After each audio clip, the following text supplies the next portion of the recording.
Hello everyone, I hope you all doing well. Today we're going to make a very nice recipe with just rib. The chicken and the minced rib. Those are our ingredients. We have some lettuce, my chicken breast here, we have some mince here, some cherry tomato, onion, and my magic spicy, the vegeta, and some garlic powder, and this is my recipe, and some paprika. Let's cook the next move. I've already marinated my chicken with a teaspoon of paprika, a teaspoon of garlic powder, and my vegeta spice. And I put some paprika here as well, a teaspoon, my vegeta spice. So it's very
going to leave it on fire. I'm going to leave it on fire about 4 to 5 minutes. This is all my fillings. Those are all my fillings, and here is my whey. I'm just going to fill it up. Have some mayo, just mayo it makes with the chicken.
advice if you want more vegetable, you can peppers, green, yellow, or red.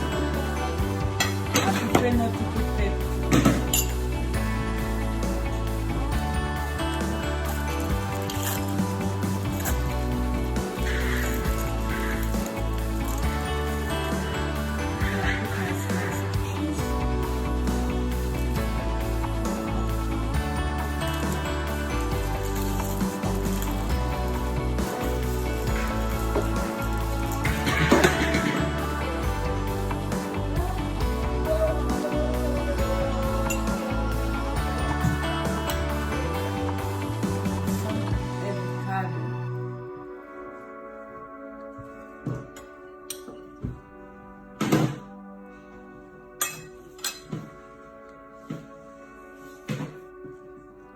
It up here, especially I'm supposed to put some flour. I'm supposed to put some flour and mix with water, but I didn't do it. I'm just gonna put the toothpick to close it up. Here's my bread. This is my delicious chicken and minced wrap. It's very nice and it's healthy. I think you should try it at home. It's simple to make it. And welcome to my channel.